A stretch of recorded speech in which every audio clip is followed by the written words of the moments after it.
Very much for your patience. My name is Chris Padovani and I'm the Manager of Stakeholder Engagement at the Victorian Fisheries Authority. Really excited to be here on day 2 of the conference.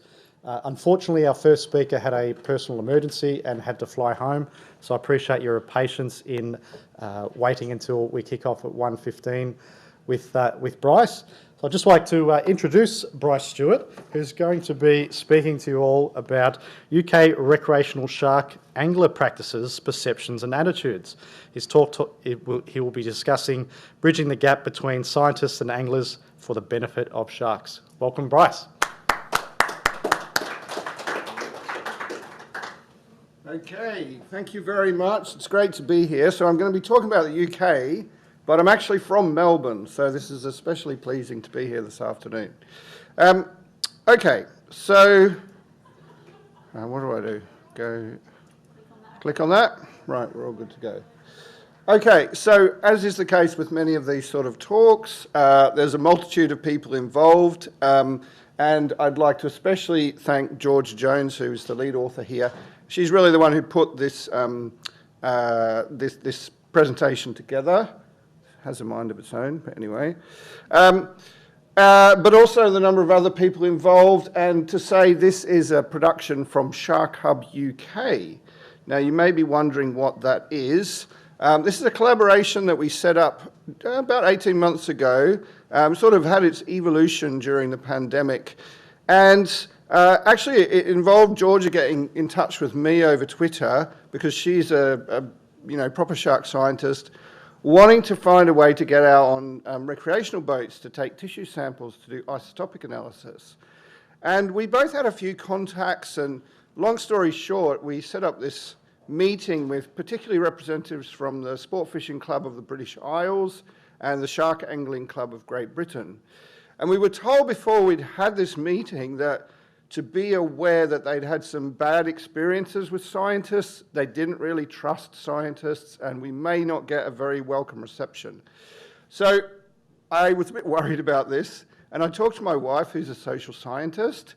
I said, have you got any advice for me? And she said, just listen. Now, she may have been talking about wider things rather than just my research, I don't know. But that's what we did, and we listened very well. We took it all on board for about an hour. They told us all about their bad experiences they'd had before, why they didn't always trust scientists, and also some of the issues they were dealing with. Because, as probably many of you know, shark angling can be a bit controversial, and certainly there's a number of NGOs in the UK who would like to see it banned, basically. But we wanted to turn that around, and we formed this collaboration. And you don't need to read all the text, but the strapline in the middle is an important one. So anglers and scientists together as equals for sharks. So most people, when they think about the UK, they don't really think about big bitey things. You know, they might, if they think about sharks, they'll probably think about some little dogfish or something. We actually have about 40 species, including this guy. This is the better-looking younger cousin of the great white, otherwise known as a poor beagle. But there's a number of other large species as well that some of them seem to be becoming more common as well, which is really interesting.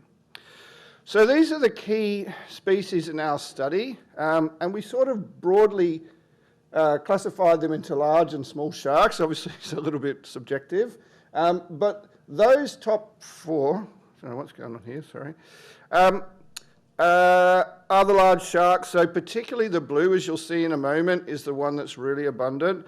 But thresher sharks, again, I would imagine most people in the UK would not believe that there are thresher sharks in British waters, but there's actually quite a few. And the poor beagles and the six gills. And there's a number of other species, some which are very similar to what you find here in Australia as well. So some of the dogfish, the taupe, smoothhound, right down to the small spotted catfish or cat shark at the bottom there. And as you can also see, a number of them are on the red list, so they're either, in some cases, endangered, even critically endangered, but others are near threatened, so, you know, least concern and things like that. It's quite a mix in terms of their status. So I don't need to convince any of you people about the benefits of angling. This is actually all angling in the UK, not just sharks. So shark angling is not quite worth 1.5 billion, but yeah, definitely angling in the UK. It's one of the most popular sort of pastimes. provides all sorts of mental and physical health benefits, but also it's a huge resource for science and for conservation and for better management, and it's definitely underutilised at the moment. And not just the data, but also the actual experience of the people who are really involved. And I think this is one thing that we found from this work was the value of some really key people in the industry who had a lot of respect, but also a huge amount of knowledge. They may have been fishing for even 30 or 40 years in some cases, so they'd seen a lot go on. Of course, there can be some negative effects from shark angling. I won't go into these in any detail. We've heard about these in some other studies, but some of them are very direct. You know, you can see almost immediate mortality in some cases, but other times it can be a longer term sort of more indirect effect on things like growth rates and reproductive rates. We even see, unfortunately with porbeagles, some abortions which have been linked to angling, so that's obviously not a good look and something you want to try and avoid. But there are various practices to try and reduce those negative effects. And again, I won't go through them all in detail, but you know, there's things like circle hooks, not inboarding sharks. I don't know why this keeps switching by itself. And that's a really tricky one. We're still trying to encourage that behaviour. Obviously not picking them up by the gills or you know, letting them dry out and things like that. Another one that's a bit tricky is minimising fight time by using heavy gear. That's not always popular. But there are a range of things that you can do to sort of maximise best outcomes for the sharks. So the first thing the Shark Hub really did was this angler survey. And this was something that Georgia and I put together, but we could never have succeeded without those other partners because they were the ones who put the word out and said, yeah, you can trust these guys. We'd had a number of meetings with them by this stage, and you know, we were able to get some respect and openness to talk to us. I swear I'm not touching this. So this doesn't sound like a huge sample size, but it actually, the survey was focused on shark anglers. So it's hard to know exactly how many there are, but we were pretty pleased with that. And also we got, you know, quite a lot of different geographic ranges as well. So yes, there are probably over 1 million people, at least in the UK, who go angling every year, but there's probably only a few hundred who specifically fish for sharks. So this was pretty good. So what did we find? There's a lot of text here, but don't worry about reading it too much. I'll just sort of take you through the results. And so what we found was real differences in whether or not people were targeting the sharks or just catching them incidentally, possibly while they were fishing for other shark species, but sometimes other species as well. So in terms of the things that they really targeted, in terms of the large sharks, you're going to help me out? Do you want to use the clicker maybe? Yep. Go next on that one. That might work better. Yeah. Thank you. Point it. Oh, it's fine. Wherever? You point it. Okay. Thank you. Right, so yeah, the sharks that were most targeted were those larger species where people specifically went out to catch a blue shark or a porbeagle or a thresher or even a six-gill. And some of them, like the thresher sharks, there's a known aggregation around the Isle of Wight in the south of the UK in the English Channel. And that's one of the few places where, you know, if you know what you're doing, you probably catch one with a bit of effort. But there are a lot of other species, the smaller ones, which were caught incidentally. So particularly the small spotted cat shark, which is extremely abundant. It's one of those species that seems to have benefited from commercial fishing, actually like overfishing. So it's a scavenger. It actually becomes very abundant in trawl and dredge tracks and things like that. And it's one where we're seeing the numbers going up and up. And yeah, that's something that gets caught incidentally quite often. In terms of what they're catching, or what they're trying to catch, again, what we can see is here on the right-hand side, you could see the blue shark being one that is focused on, and the porbeagles as well. There's actually a lot of effort. This is just numbers of respondents by days per year that they're fishing. But really those smaller species are caught more often. I'm still not touching anything, but it's all right. It's keeping pace with my thoughts at least. So in terms of, roughly, in terms of, you know, the likelihood of catching different species, again, there you can see that on the far right, or the big yellow band, that's the lesser spotted cat shark. That's the guy that is much more abundant than the others. But some of the others, like smoothhound, there's a pretty decent chance. You know, these guys know where to fish. And the blue sharks as well. So keep an eye on blue sharks as we go through the talk. Of the larger species, they're by far the most sort of commonly caught in terms of effort. Some of the others, like the poor beagles and the threshers and the six-gill, guys are still fishing for them, but there's actually a very low chance of catching them. But, you know, they're anglers, they're up for this. So one of the other things that we asked was about best practice and how people are sort of adhering to the guidelines that we put in our survey.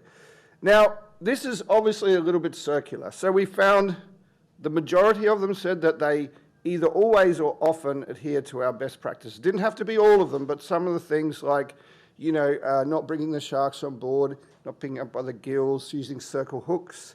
As we'll see in a moment, that was pretty common. But of course, we're only getting the people who were engaged enough to fill out the survey. So, you know, don't read everything into this because it's a slightly circular argument.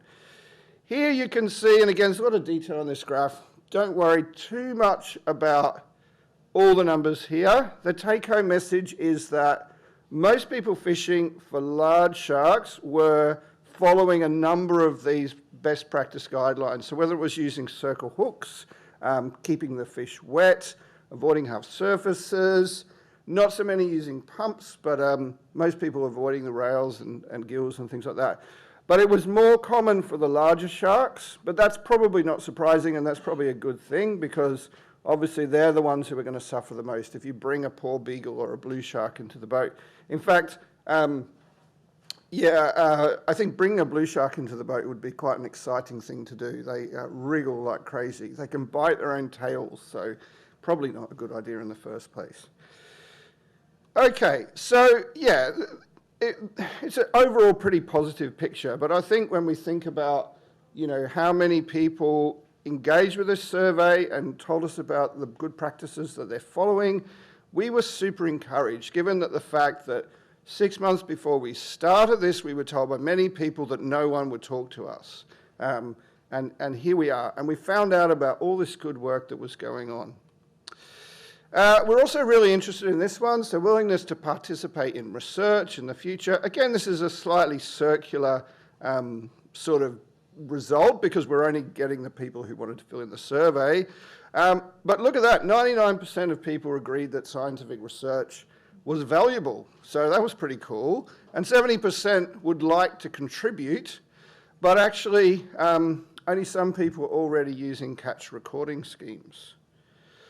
And then also a lot of people who weren't doing this just didn't even know that catch recording schemes existed. And we had less of this really negative stuff that we were told would happen, like I'm not interested in sharing my data, or, you know, it's too hard, I don't trust the scientist, etc. So again, that was really encouraging. So to sum up, not surprising, it's probably the same in most parts of the world. It's the smaller shark species that attract most of the angling effort and result in most of the catches. But most respondents in our survey followed at least some of the best practice guidelines, particularly for the larger species. The people fishing for them tended to be, you know, more sophisticated anglers with a lot more experience as well. But definitely we were very encouraged to work more with anglers, and indeed we are. And, you know, we're trying to work as broadly as possible, but as I said before, it's really identifying those key people who have the most knowledge and the most respect that's been really successful. And we're doing some workshops and presentations where they are the ones who are giving the advice about best practice rather than, you know, some sort of like scientist / pseudo angler like me who probably doesn't have nearly as much knowledge as they do. And also to promote the catch recording schemes which exist. So to give you a flavour of this, this is the Pat Smith database for blue sharks. It goes back to 1953. This data is held by the fishermen. They will not release this to the government. We don't have the database ourselves, but they will share the data with us. So I've got permission to show you this, and you can see how valuable it is. It's like, you know, it's 70 years of data nearly, and you can see some really interesting stuff going on with blue sharks in particular. The research that we're doing indicates there's been a dramatic oceanographic shift in the last decade or so. And then the graph on the right shows actually the seasonality. So you can see that they're only fishing for them in very specific times of the year. And you can also see, so that's days of the year on the bottom, how it varies. The actual time of peak catches as well varies. And that again is very much driven by the oceanographics of the system. So that's all for me. Thanks for listening. And I look forward to the rest of the talks. Cheers.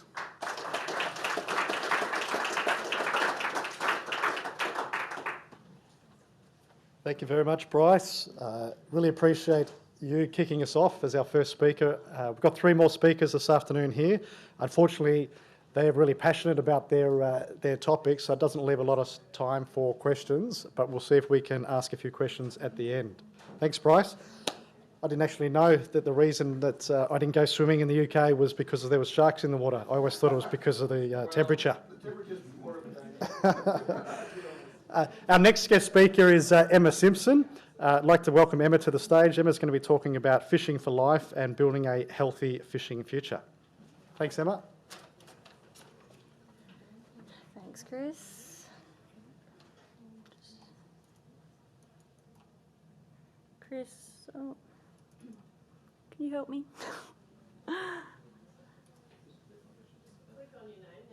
The mouse isn't working.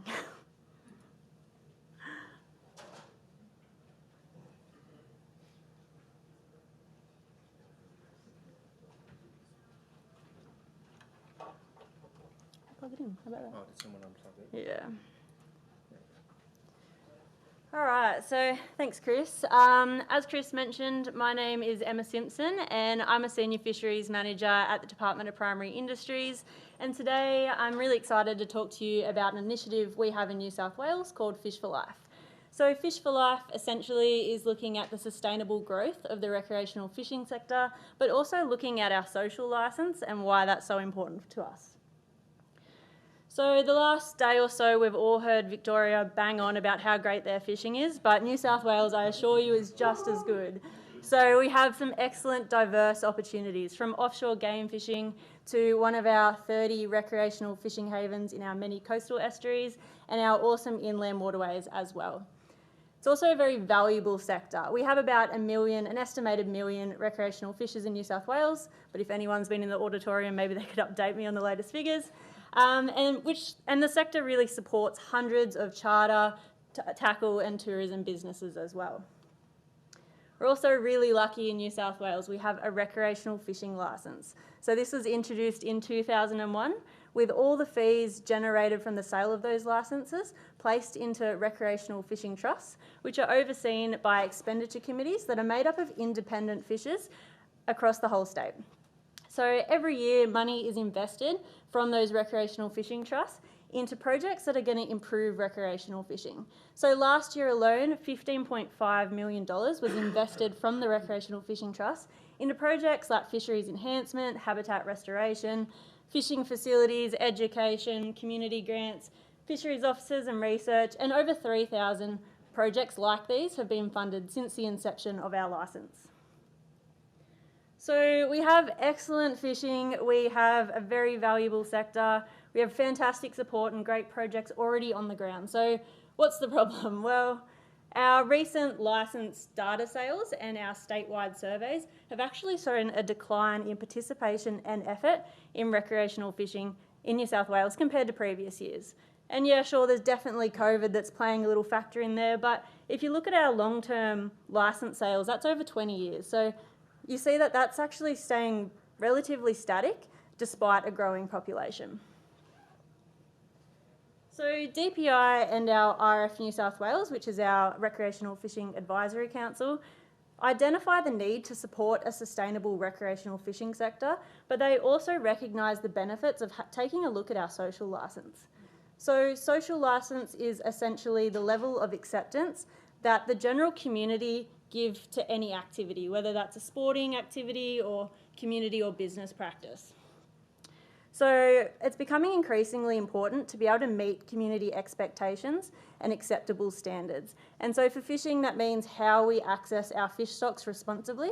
As it is a community-owned resource, it belongs to everyone. So in New South Wales, we've actually seen over the last few years sort of the consequences of not meeting community standards, with the community holding us accountable for things that don't meet their expectations. So things like turtles being entangled in witches' hats, or statewide petitions about the weighing of large tiger sharks after game fishing tournaments, just for points. And so I think it's really important that we put, with this increased environmentally conscious community, that we put more of a sustained effort into not just safeguarding our social licence, but also improving it. So that's where Fish for Life comes in. So Fish for Life is a strategy, it's an initiative, but at the end of the day, Fish for Life is actually a brand. It's a brand that promotes all the positive attributes and socio-economic benefits of recreational fishing in New South Wales. So we're hoping that this not only drives participation and helps improve and strengthen that social licence, but we also want to grow and strengthen opportunities for our current fishers as well. So Fish for Life is a brand that represents recreational fishers, but it's also owned by recreational fishers. So this strategy was developed with our advisory council with investment from our recreational fishing trust funds, which I mentioned earlier. So the core values of the brand are sector growth, diversity, social licence, stewardship, and sustainability. And the first step in developing a campaign like this with a brand is a brand awareness advertising campaign. So when we looked at starting to develop content for this branding campaign that we were going to do, of course we want to grow participation and social licence, but that meant developing content for people who don't fish, and that is not something that we do very often in our work. So we want to be able to target people who don't fish, but potentially people who love the outdoors. So your campers, your boaters and your hikers, they may jump into fishing. We also really want to target and appeal to women. We want to increase that gender diversity and inclusivity, but we also know from our research that women can be a driving factor in what a lot of families do on their holidays and on their weekends. And we also know from our research that 80% of people who currently fish now as adults were actually introduced to fishing before the age of 12. So it's really important that we get more families into fishing as well. We also really want to be able to appeal to people who are never going to pick up a fishing rod. And that's really important for our social licence. We still want to be able to sell the well-being benefits and what we all get out of fishing to those people as well. On the other side, we really want to build a healthy fishing future. And to do that, we need to be able to promote our sustainability messages to people who actually fish. So instead of developing this kind of generic campaign, one size fits all, we actually split it into two. So we created different content for Live for Adventure and another set of content for Live for Fishing. So we ran our stage 1 campaign predominantly, so we created all this content under the two different themes, and we ran our stage 1 campaign predominantly on social media. Now this is the best bang for your buck, but it's also how we target those two different stakeholders. So we could send our Live for Adventure content straight to female parents between the ages of 25 and 45, or the same, we could send our Live for Fishing content to those people who are looking up fishing videos on YouTube. So it's a really effective way using algorithms to get the people that we want. So we did Facebook, Instagram and YouTube, skippable ads and static in-feed posts. We also did print, editorial, we developed signs for bus stops. We also showed this content in fuel stations around New South Wales. So we did a whole bunch of different quirky things as well as traditional sort of media, and we also promoted the brand at hundreds of events through our fish care and volunteer program. So I'm not going to go into too much detail about this, but essentially we promoted the brand during peak fishing times. So the Christmas school holidays, January, and then our Easter school holidays. And we had about 12 million paid impressions just from those two sort of little bursts. So hopefully this works, but this is an example of some of the content that we created. This content was for Live for Fishing. If you rise before the dawn, if you live to explore, for the first cast and the last, if you live to contribute to this great sport and a healthy fishing future, to limit your catch, not catch your limit, then we stand with you. Live for fishing, fish for life. So stage one, as I mentioned, was brand awareness. We're just getting the brand out there. Stage two is actually about putting that brand to work. So this is where we're up to now, stage two. So stage two is looking at delivering online and on-ground initiatives that align directly with those values that I spoke about earlier. So these programs are really going to strengthen that brand. So the idea behind these 5 sub-programs is that they will be delivered in partnership with external delivery partners. Now, as Craig Copeland mentioned in his talk earlier today, we really want to build up that co-management capacity or capability within the recreational fishing community. But we also, for this brand, really want the community to take this on as their own. This is not a New South Wales government sort of led initiative. This is a New South Wales brand, and we want the community to take on Fish for Life and really be proud of what it represents and what it means to be a fisher in New South Wales. So I'm not going to spend too much time on these, but these are some of the sub-programs that will all come under the banner of Fish for Life. So the first one is female fishers. So that's looking at increasing participation of women in fishing. At the moment, we've got about 10% in New South Wales that are female, and we want to increase that by 20% over the next 10 years. And that is a fairly ambitious goal, but programs like this will definitely help us. So we're looking at focusing on supporting new and existing grassroots fishers, female fishers, into the sector. So this component would be done in partnership with an external organisation, and it would be doing what other states have done very well, particularly here in Victoria, creating an online female community or forum that can really celebrate fishing. So not just to facilitate meetups, but also to share information is a big part of this. We also are going to run on-ground events and workshops and get into the influencer ambassador space to help drive that female participation, but also sell our sustainability messages and our Fish for Life brand. Supporting sustainability, this one is an extension of what we do a lot of work at DPI at the moment, but this would be building fisher support for sustainable fishing measures and shaping contemporary values, particularly for the up-and-coming younger generations. So it'd be a series of short videos on things like the impacts of barotrauma and how to use release weights, or how to modify your crab catching gear to protect wildlife, just to really get that fisher support. This would also be completed with a partner organisation that would assist us in the promotion and endorsement of this series. We're also looking at more opportunities to have partnerships with fishing clubs and organisations, as I mentioned, to take on this Fish for Life brand. So showcasing what the brand represents, things like catch and release tournaments, and yeah, just help sharing that joint promotion of the brand.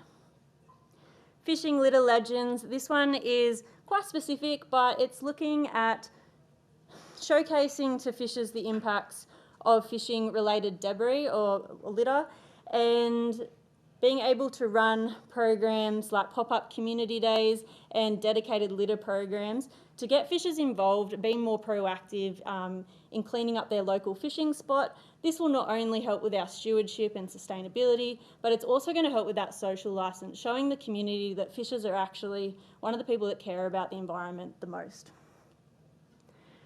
On the same sort of note, strengthening stewardship. So by increasing our citizen science and stewardship programs, this will really help support recreational fishers in being resource advocates. So not just for stewardship and sustainability, we also really want the community to see that these are our biggest advocates in protecting the aquatic environment.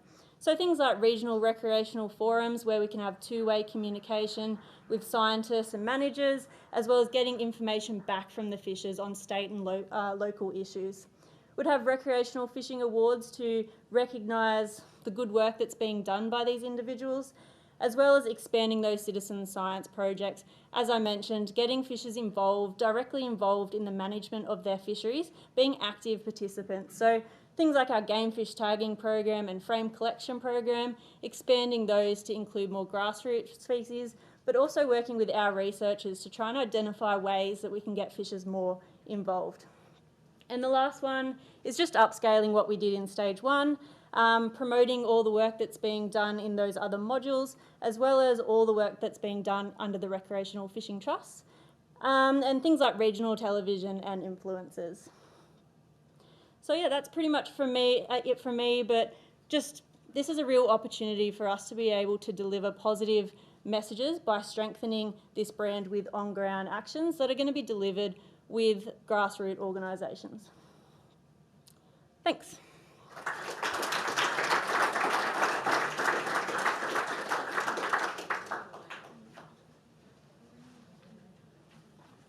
Thanks, Emma. That was really enlightening, and not just the part where you talked about Victoria being an amazing place to fish recreationally.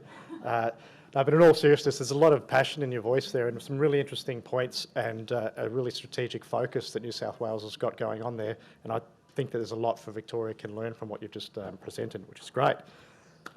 Next up, I'd like to introduce Aaron Adams to the stage. Aaron's going to be talking about applying a terrestrial conservation approach to better engage recreational fishers in fish and habitat conservation. Thanks. Welcome, Aaron.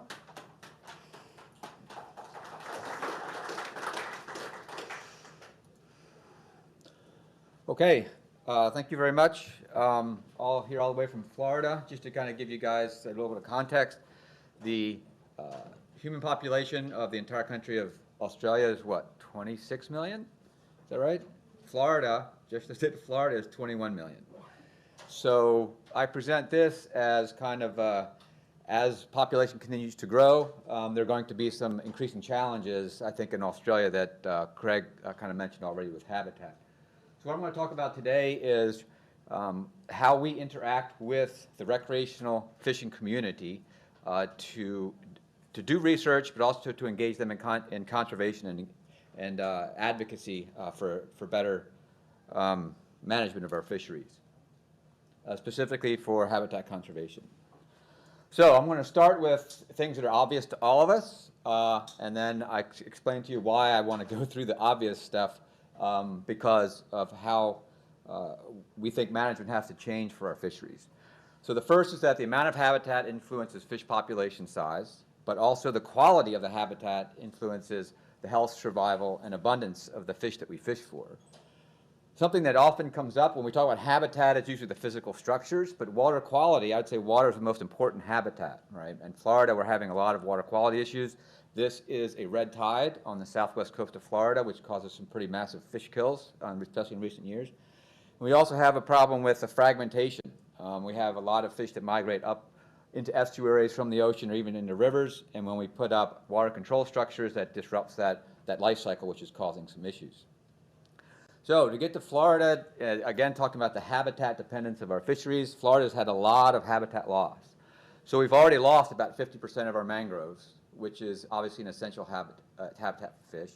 We've lost over 2 million acres of seagrass, and this number is actually going up, unfortunately, as we speak, due to water quality issues. The mangrove loss is due to coastal development. We've already lost about half of our wetlands, over 9 million acres of wetlands. So for the United States, Florida's lost a larger percentage of wetlands than any other state. This is all due to the development. Florida's human population has about doubled in the past 20 years and continues to increase. So we've got some long-term challenges. Water quality, there's different aspects to it. One is if you alter the timing of freshwater flows into estuaries, whether it's timing, amount, or quantity, it has nothing to do with quality of the water, whether it's pristine, you're going to change the ecology of the estuary. So even if your fish of focus, and I'm going to talk about snook here in a moment, can handle those changes in, say, salinity, their prey species can't. And so you cause changes in their diet, which then causes changes in their ability to grow and survive. We also have a big problem in Florida with an increase in nutrients. A lot of it comes from outdated wastewater infrastructure, but also comes from agriculture and residential issues. And it causes a lot of those, or enhances a lot of those harmful algal blooms like red tide. And we're dealing more and more with contaminants. We recently completed a study of bonefish in the Florida Keys, the southern end of Florida. And every single bonefish had at least one pharmaceutical in it, and the average number was 7. And all the pharmaceuticals we found cause behavioral problems and reproductive issues. So that's a concern as well. That goes back to wastewater treatment. PFAS as well, that could be a whole different talk. But working with colleagues from Europe, we're actually figuring out how to address all those contaminant issues, and it's actually not that expensive or detailed. Okay, so that's all the habitat side, right? That's the biology. We all understand that fish need good habitat and good water. But this is how we manage our fisheries. We talk about jurisdictional boundaries. We're concerned about how many fish are there, how many are harvested, how many die if we let them go, how much fishing effort. We look at stock assessments, all the things there. This is what's missing from how we manage our fisheries. And this is globally. I'm not aware of a single marine fishery that incorporates habitat into how it's managed. So our approach at Bonefish Tarpon Trust is that if you make sure your habitats are healthy, then your fish populations can be healthy, and then you can manage them. And that's very much a terrestrial conservation approach. How many people here have ever taken a terrestrial conservation biology course? Okay, 5, 6. That's kind of telling. And that's on us in the fisheries world to learn from our terrestrial colleagues who've been doing this for 70, 80, 90 years. And it works for them. They first get the habitats right, then they manage the species of concern. So I'm going to use snook, which is similar to your barramundi, as a case study. Very quickly, I'm going to run you through their life history. So they spawn in inlets or passes. They need full salinity, or full ocean salinity seawater in order for the eggs and larvae to be viable. It's usually during a dropping or ebbing tide at dusk in the summer, which is typically right after the full or new moon. Right? So we have a pretty good knowledge of what their biology is. The larvae float in the open ocean or the open waters for about 18 days. And then they search for backwater wetlands and creeks. And remember I said we've already lost about half of those in the state of Florida. So if those wetlands and creeks are a limiting factor for how many snook there can be, then even if we stopped all fishing, there's never going to be as many snook now as there were 150 years ago or even 60 years ago. The juveniles depend on those creeks for the first 2 years of life. So if we lose those creeks, again, we're kind of limiting the population. Okay, so that's kind of a very brief description of their biology. We know a lot. Snook is probably the most tightly regulated fishery in the state of Florida. About half the year is closed to harvest. It's a very small slot limit of size that you can keep. And 98% of the fishery is catch and release due to these regulations, but also due to a changing fisherman ethic or fisher ethic. A lot of people catch and release snook only. So it's very tightly regulated. The state says that the spawning stock is steady. These are 2 different catch estimates here. And I would say they're far from steady. They're highly variable. And a lot of that has to do with recruitment. Because recruitment is declining. And the reason it's declining is because of habitat loss, as I said. The image on the left is early 1950s aerial photo. The image on the right is the exact same spot now. So you can see we've lost most of those backcountry habitats which are connected during our wet season when everything is flooded by sheet flow. So again, a big problem is habitat loss and degradation that's limiting the fishery. So even though the fishery is tightly regulated, we're still seeing a decline in the population, and that's due to habitat. So, sorry guys, Victoria, we call ourselves the fishing capital of the world. And it is worth a lot, $11 billion of economic impact just from recreational fishing, 88,000 jobs. Just to give you an idea, the flats fishery, which is what we work on the Florida Keys, annually is worth $465 million. And you kind of expand that around the state. Florida has the most valuable, economically valuable recreational fishery in the U.S. So taking the terrestrial conservation approach, we want to protect habitats, But we don't want to just protect the snook habitats, we want to protect the systems that support the snook as well. So if we come from the conservation, the terrestrial conservation perspective, we would propose that snook is a good umbrella species. And you can see the definition here from terrestrial literature on what an umbrella species is.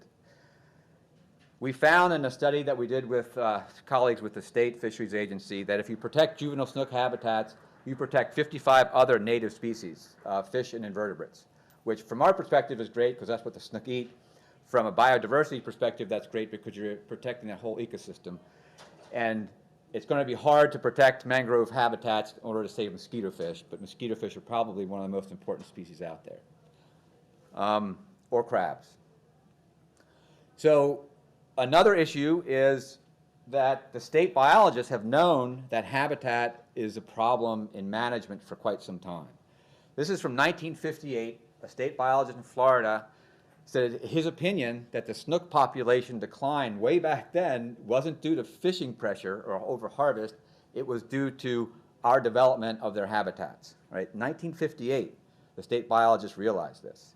More recently, in 1985, state biologists, one of whom became the director of the Fish and Wildlife Conservation Commission, said we can't have rational fisheries management cannot occur unless the habitat of the resource is managed as well.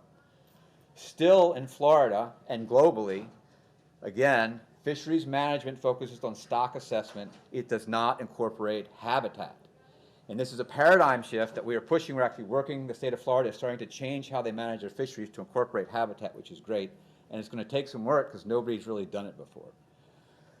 More recently, a colleague at FWC said, fisheries management will go where the fishermen lead us. And that leads me to a flagship species, again coming from terrestrial conservation literature, is a popular charismatic species that serves as a symbol or rallying point to stimulate conservation. So you think of something like orcas, killer whales, pandas. Those are your kind of stereotypical charismatic species.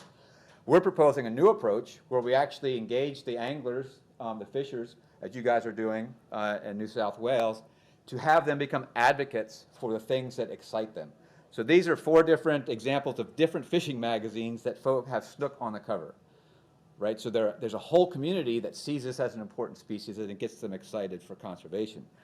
So Florida, every 5 years, they have what they call a snook symposium, where all the biologists come in. There's a 1 or 2 day event. They invite a lot of the anglers, and they talk about the science, the stock, all the other issues. In that 2016, when they did the survey of the anglers there, the top concern was juvenile habitats. 10 years prior, the top concern were things like catch limits, seasons, those types of things. In the next 10 years, anglers became aware of the importance of habitats to support their fishery. So we now have anglers who are leading the state agency to promote habitat conservation and restoration for species of concern. So again, that's kind of flipping it around so that we're using the terrestrial approach to focus on habitat. We've educated the anglers about the importance of habitat. So the anglers are now the main advocates pushing the state to incorporate habitat into management. Now, to my understanding, that's the first time that has happened at this scale, at least in the United States, as far as marine fish habitat management. So it's kind of a new perspective. Later, you're going to hear from some of the guys at our federal agency, NOAA, and they're starting to try and work on some habitat issues as well. And you can see this as an image of one of the estuaries in Florida where we've done the work. We've identified creeks, wetlands where juvenile snook occur.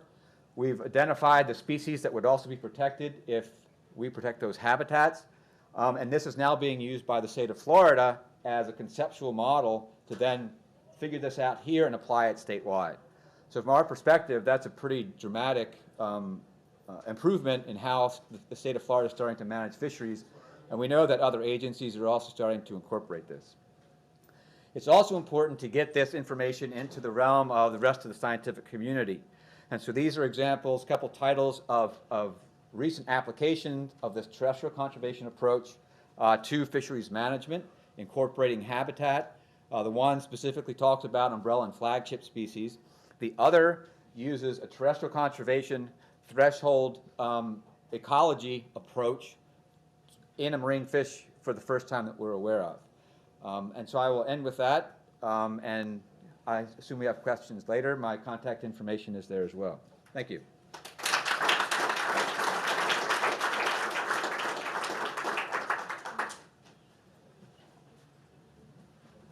Thank you so much, Aaron. That was really interesting. And just to give everybody a bit of context, there was a federal member of our parliament in the main auditorium area talking about a national survey that was undertaken in 2019 and the recreational fishing contribution to the Australian economy as a whole is $2.3 billion. So Aaron just put up a slide there before that had $11 billion recreational fishing economic contribution to the state of Florida.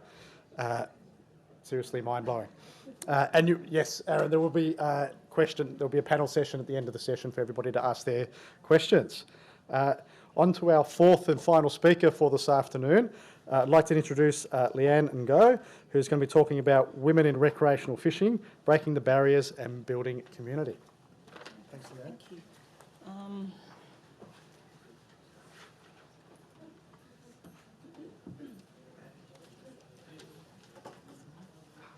Okay. Give me a sec.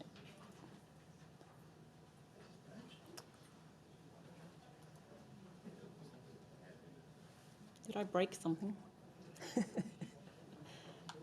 Can I get some help to just, yeah. Yep, 1 second. Okay, It's gone back into that edit mode. yeah.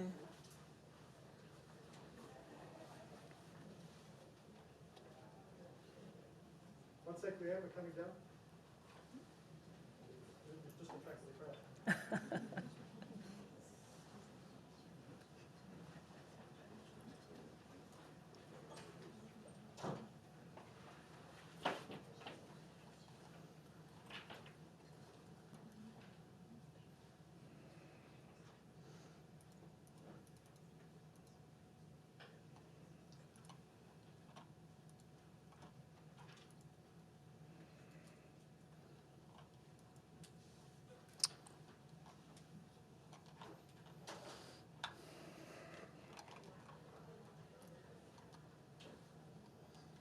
Where's the mouth? Sorry.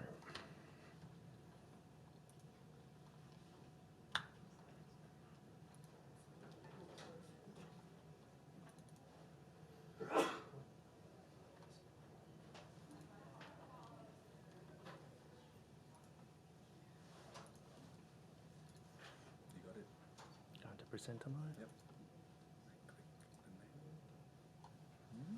See? I've been saying it, mate. Click on the name. Okay. Awesome, thank you.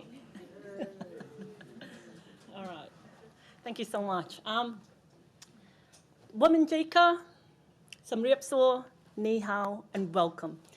I acknowledge the Wurundjeri country in terms of the people and the lands, in terms of our Kulin nations in which we reside here today. I also acknowledge the Bunurong lands and also the people which I reside as well as part of the Kulin nations. I am grateful for the sustenance, the bountiful of sustenance of southern calamari down at Rye Pier that I'm really excited to catch every single morning down there as well. And I always continually to pay my respects to our elders past and present as well. All right, so I'm here today to talk about women in recreational fishing, breaking barriers, paving pathways, and also building community. What I want to do is tell you a bit about myself and context. Our women leaders in this initiative are all unique and all different. And I want to put in my personal reflections and experiences on it as well. Now, I'm a volunteer, like all the women leaders in our group. And we're also funded by the Victorian Fisheries Authority. So I'm 41 years old this year. I came to Australia around 40 years ago, a few months. I'm of Chinese descent. My grandparents were from southeast China. There was a civil war down there. They migrated down to Cambodia. Again, another civil war in the late 1970s. We were made as refugees and we went to Thailand. And that's where I was born. I was very lucky, our whole family was very lucky to be sponsored to come to Australia in 1983. Very grateful for the opportunities and the freedom, the education, and the prosperity that we have down here. My parents always instilled strong work ethics, and also education. Education was number one in all of us as well. When my parents came here, they had 5 really young children. My dad went out to work. You know, I think he was paid $10 or $20 cash to go to the farms. My mum was at home looking after kids, but she knew $10, $20 a day was like, you can't survive for that. So she had a network of female women, like within her community that she networked.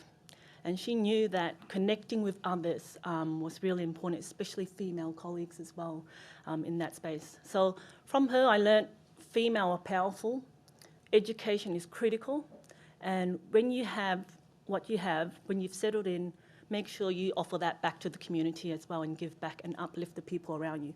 So those values have been instilled in me as well, and that's why I'm here today. So as a volunteer, I love working with people. The females, the women individuals within the team are fantastic individuals. So around in 2017, there was a survey that was sent out that looked at why women were into fishing or why not at that time.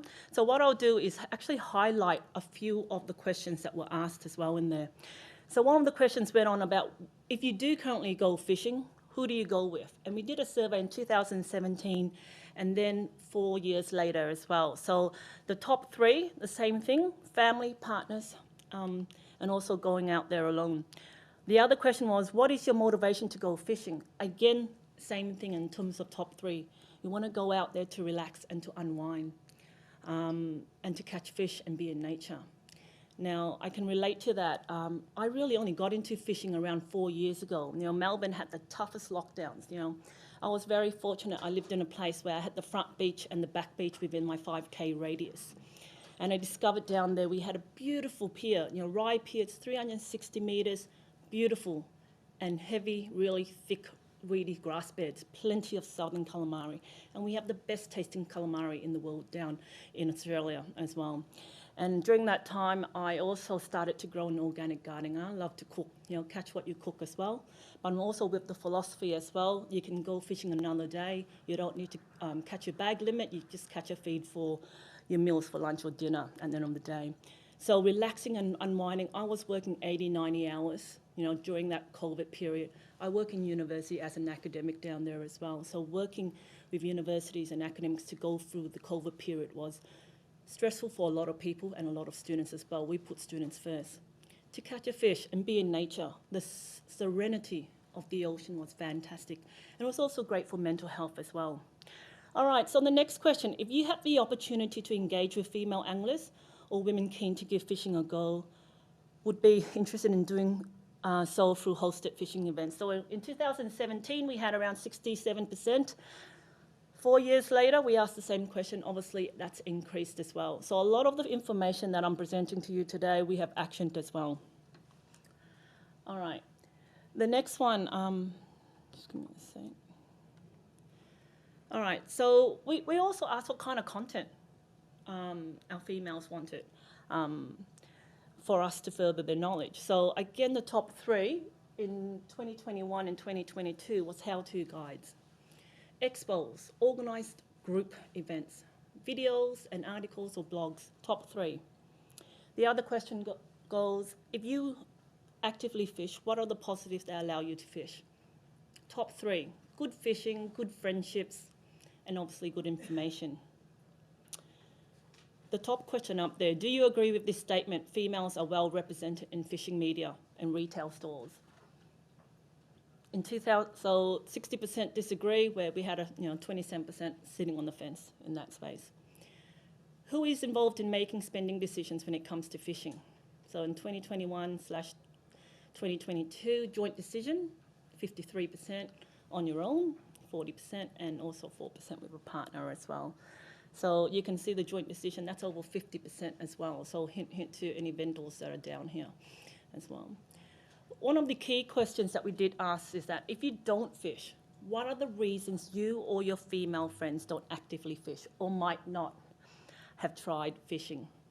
So we had quite a lot of responses as well that was there. So in the 2021, we had 394. The majority of the responses was due to lack of time as well. and also parenting commitments, family commitments, females. They had children as well. Lack of knowledge, not knowing who to turn to for support and who to go to for information. Gender biases, going to a tackle store, being ignored at the end of the day, or the salesperson might go straight to your partner who's there. Hygiene and cleaning issues. So, you know, I'm generalizing here, but I think it's true. You know, men have it easy if they're on the boat, you know, they can go to the side, etc. But for females, it's very tricky. And also, if you're thinking about boat ramps and jetties, it's useful to have toilets there around the corner. And I think it's been mentioned a few times as well in other presentations. And personal safety reasons, you know, absolutely. I mean, for me, I love going fishing early in the morning at 6 o'clock. That's when the pier is completely empty. Right? Our pier is very popular, or even late at night time. So personal safety is another concern as well with that.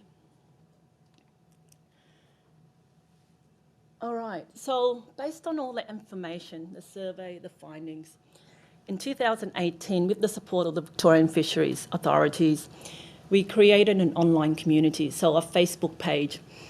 It's quite successful. It's gone up to over 4,000 members, so it's a private group. So there's a bunch of questions that we do ask before individuals join, and yes, we do target females as well. Over 4,000 members. It's a collegial, safe online environment. You can post your catches. You can ask any question. Most of these women, including myself, I share hotspots. I don't wait 2 weeks, all right, until you catch it or until you share it. We share everything, and we're very supportive and very collegial. A few years later, we created an Instagram page, mainly for a public-facing page as well, to get the word out there. And again, we have over 1,100 Insta followers as well there. So the content that's generated on our Instagram and also our Facebook is from our community. It's led and empowered from our community as well. Volunteers doing this and supporting each other. All right. So one of the great things that I admire about this WRF program, it has a really unique leadership program. So every single year, there's an application that goes out to the community, pretty much allowing community members, females who are passionate about fishing, and they're all different, everyone's all different, to apply and to be involved in this leadership program. I was successful last year to have the opportunity to be a part of it as well. You can see that we have leaders in here, and we also have, you know, for the last few years as well, and then some stayed on for mentors and also then further as ambassadors as well, pretty much uplifting everyone around us and having some kind of continuity going forward. And we're so supportive of each other, and that's, again, I keep repeating that, but that is absolutely critical in our approach as well. The leadership program, I'm going to talk a bit more about this. It's absolutely fantastic. One of the key things of the leadership program that I was grateful for was having the opportunity to go up to Queensland for the after program down there. You had the opportunity to meet with the movers and shakers of the industry as well. There were sessions organised for us with Shimano, for example, to take us out fishing around there, show us all the gear and different techniques. There was presentations by India as well, from the Junior Champions area. There was presentations from Ozfish as well about sustainable fishing.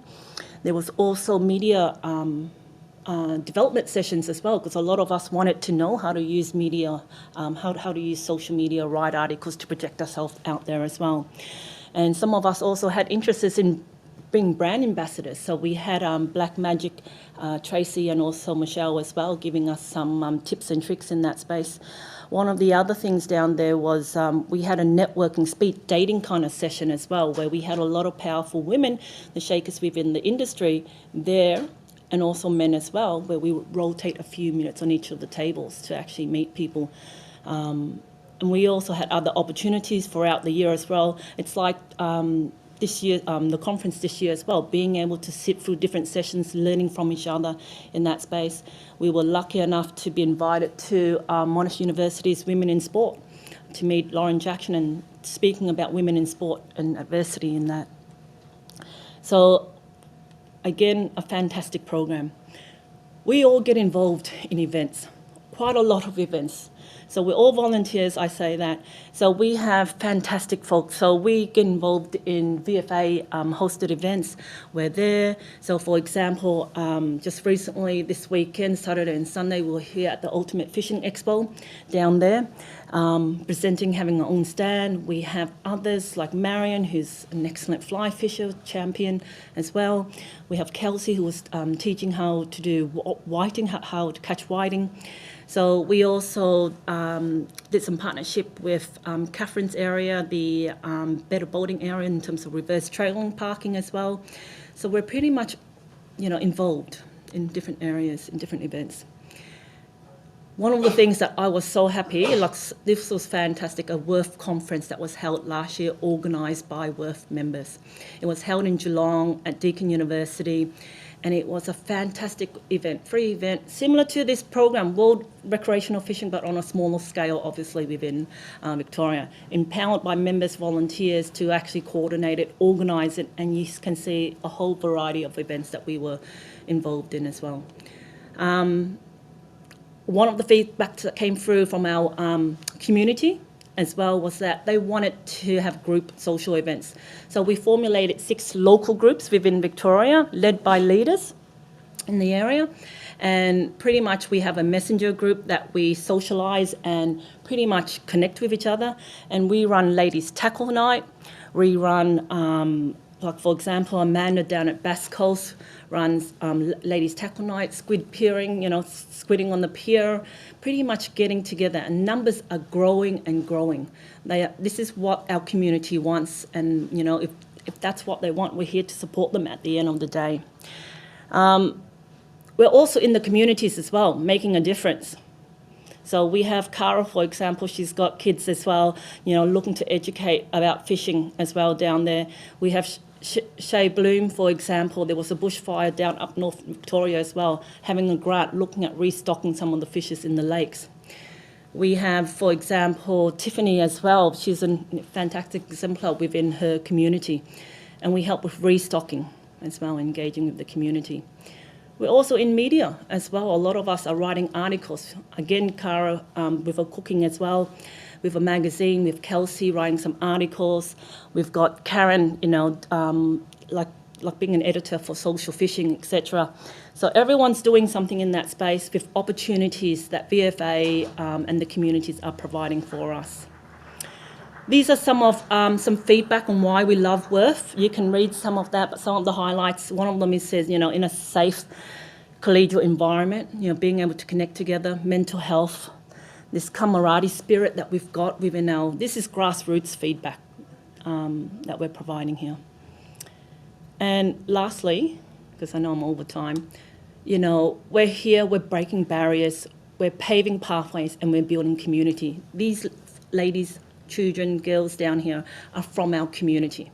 They're fishers, they're anglers from our community, and we're here together to support each other. And really, to be honest, we're 5 years this year, and we can only get stronger and better as well. And we're happy to help other states and other countries as well, if you like any other feedback. And thank you so much.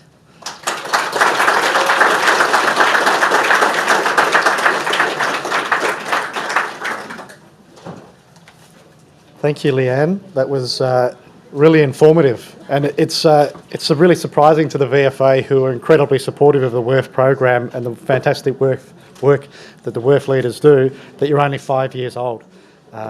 We're working really hard to develop a really detailed strategy to progress the next 5 years and to enhance the WRF network. I'm really pleased and proud that that's the responsibility for the development of that strategy fits within my area of responsibility at the VFA.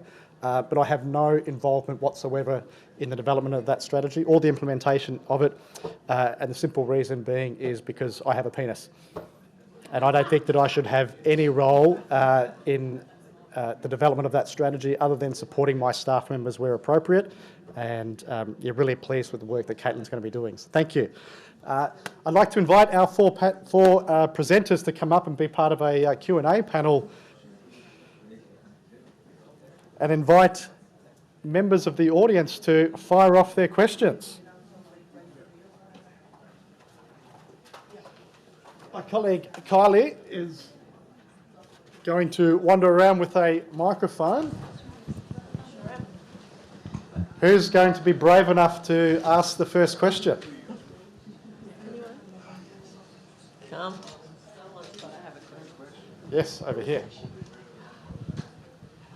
To Aaron, you mentioned about habitat in waterways. It's far more acceptable on the riparian and landscapes, especially in biodiversity and other aspects like that.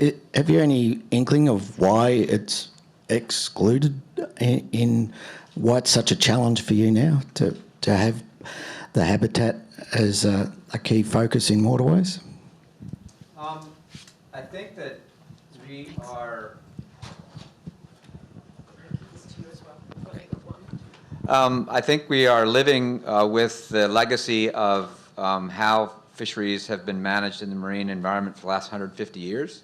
So stock assessment science was created to address declining fish stocks, and we're still in that box. And we're now learning that it's not just about us harvesting fish, but it's that the habitats they depend on are declining, and in some cases very rapidly. Our management box, our paradigm hasn't shifted with that. It's like turning a tanker. It takes a while, but I think there's also, and I can say this because I'm old too, there's some pushback from the status quo, and as I said during my talk, we need a new paradigm. The people in the terrestrial world have taught us what that paradigm can be, but changing paradigms is extremely difficult. So I can't say other than internal social dynamics. If you go to, say, graduate school to learn about fisheries management, you learn about stock assessment, you learn about all the math. You will not take, if you, at least in the United States, if you get a degree, a graduate degree in fisheries management, you will not take a course in fish habitat ecology. So if that's the case, how does a person with that background incorporate habitat into stock assessment? I'm a fish habitat scientist, and I've taken the stock assessment courses, but I'm not qualified to do stock assessment, so we need a lot more integration. The coolest thing, though, is that, and it's great to see this here in Australia, the fishers can drive the ship. If the fishers understand, this is what's great about OzFish, if they understand that habitat is what's controlling how many fish they can catch and keep, then they have to push the management agencies to change how they do business. And so I thought Craig's talk this morning was perfect. He showed a great thing about habitat loss. Tomorrow we're going to have a workshop about exactly this topic. And it's going to take a lot of us kind of, there's a talk earlier today also about compromise. We've got to find some middle ground where we can incorporate all this. Because again, Florida's kind of leading in incorporating habitat, but they're leading because they have to. And pardon my expression here, but the Florida fishermen, I think, have had their oh shit moment. They've seen, I mean, when fisheries are closed, not because of harvest, but because of habitat loss, that's major. And the fishers are supporting the closures. So yeah.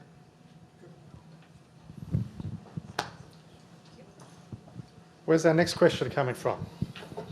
Yes, sir. Hi, Zach Radford from CFAS in the UK here. I've got a question for Bryce. I think we've met a few times on Teams meetings, but no, we've not met in person yet. It's weird that we've had to come all the way to Melbourne to actually meet.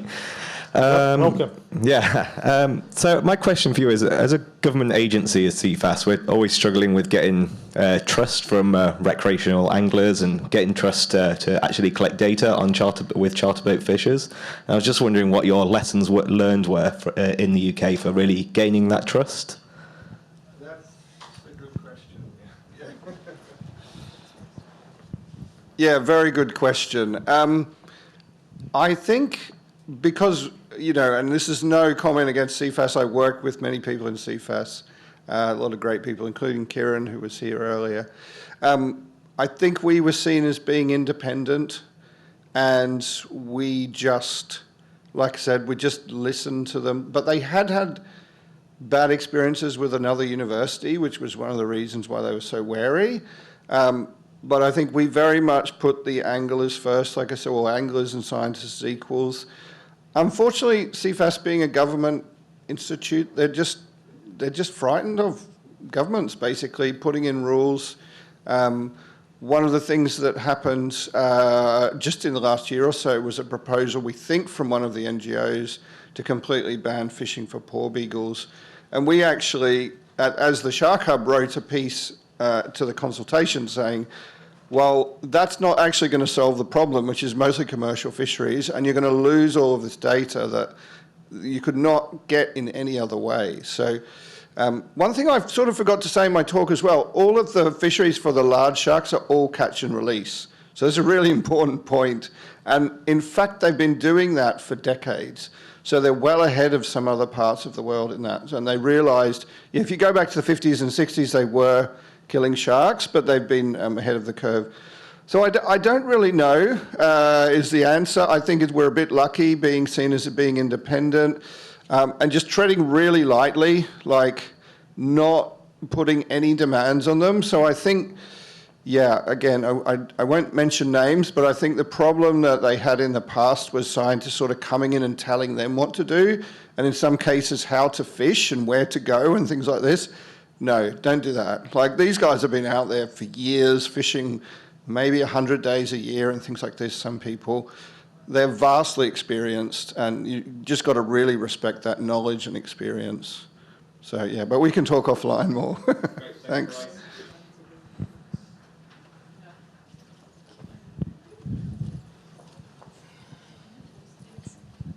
My question's for Leanne. Thanks for the presentation. I was curious if some of the females in the network are guides, or if you've done any research through some of your surveys identifying some of those female guides in the industry, and if you feel like that also contributes to bringing in additional women. Sorry, guys, did you say Female guides. female guides, charter captains? No, we don't really have that at the moment. Oh no, we do have one. We do have one. Sorry, Amanda from our Best Coast. She comes from a commercial fishing family as well. And I believe with her story, I'm happy to tell it because I tell it all the time to everybody. Comes from a commercial fishing family. She has her mums, her sisters, her aunts, neighbours, etc., starting wanting to learn how to fish. So she started taking them out, and then just word got out. And I think, again, like I said earlier, every single individual female member in our WRF group are all unique, all different. They're dedicated, they're passionate. And Amanda, after getting so many, hookups in terms of wanting to take her and also friends and family on a charter, she started to create her own business, right, in that place. And she's got her own business taking ladies out on a charter, I think 10 to 12 ladies, and they're always booked out all the time. And I see all the photos. They're coming back with tunas and kingfish and whiting and the whole galore, and she feeds them. And she's got such a wealth of knowledge there as well. And I think, again, it comes down to the individual, their purpose, and their just commitment to help and communicate, transfer knowledge, and to help, a fellow individual as well. And it's not just women. We're happy to, support allies and children. We want to help others in that. I think our mindset, the other thing that I'll attach to that as well, and I'm going to put a plug onto this. So I've just got my boating license as well. In Victoria, we only, do a theory test to that. One of the key things, once you get a boat, you need to learn how to drive it safely out on the waters. You need to learn how to reverse trailer park it, and you get so nervous when everyone's looking at you.